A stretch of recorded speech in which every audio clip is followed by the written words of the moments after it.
I've told the story of how I spent a week with my wife and son and 15 college students from the University of Nebraska at Kearney during spring break.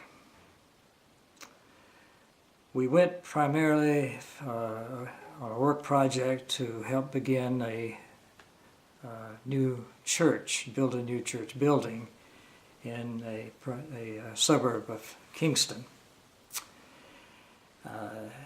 And once that work had begun, I realized that there were enough students at work who were clearing the land that perhaps we might take on another project. And visiting with one of the Jamaican pastors, heard that he served a parish up in the church up in the St. Mary's parish up in the Blue Mountains. So I picked out 4 of the students and our son Lee, and we went with him up into the Blue Mountains. On our way up, we passed a school, and then a mile or so later, we met children walking toward that school.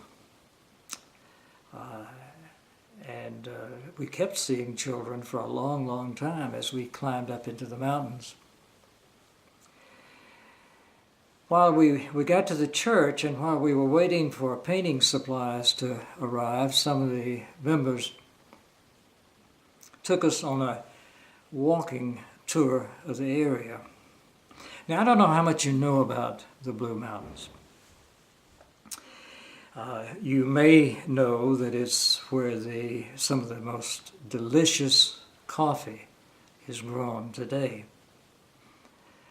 What you may not know is that this is the area where back in the mid-1600s, slaves in a rebellion against their owners took refuge up in these very same mountains.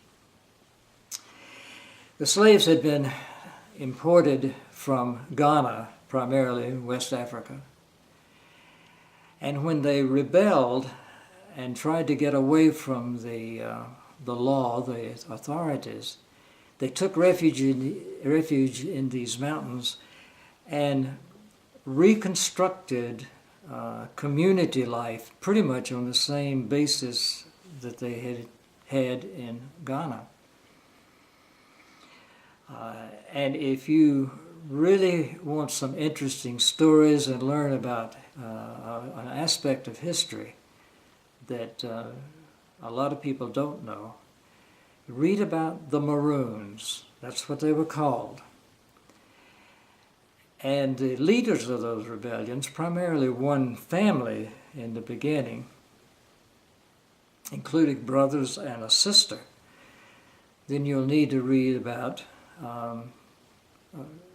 the sister, it was Granny Nanny,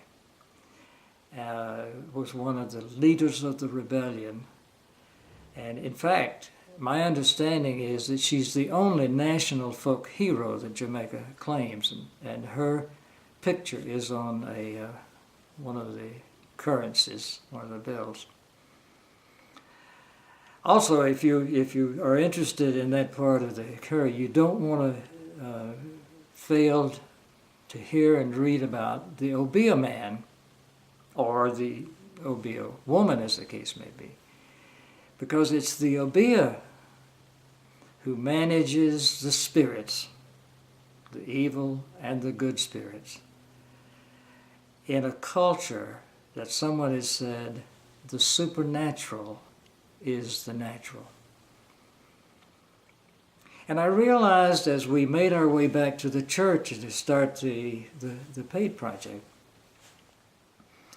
that we were visiting with people who were the direct descendants of the Maroons, the first fugitive slaves.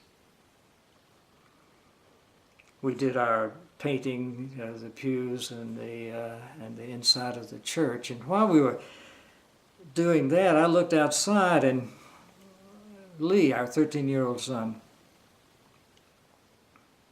was playing with a young Jamaican boy, a couple of years younger perhaps.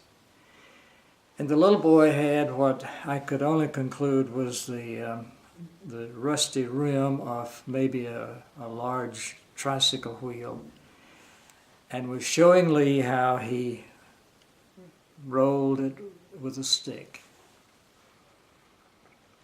And I was thinking about communication as building a sense of community with people.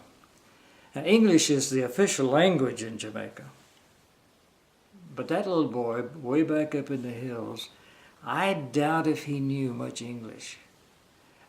He spoke mostly patois, which was a cobbling of dialects together, and a language that only the people there really understood. So while they didn't speak the same language, they understood each other. There was a sense of communication, one that is so necessary as we learn to get along with each other.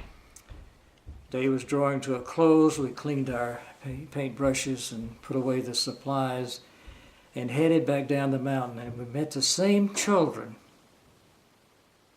that we had seen earlier going to school, coming back home. And it dawned on me that some of these children were walking 5, 6, 7 miles one way to and from school every day. Education is very important to the Jamaicans. We went to Jamaica to do a work project to help people who were less fortunate. We returned really realizing how much the people had helped us. It was a wonderful week, and a week of new learning and new discovery. And I've thought very often about that, about the need for us to continually reach beyond our horizons if we're ever going to have and maintain a community of the world in peace and harmony. Thank you for listening.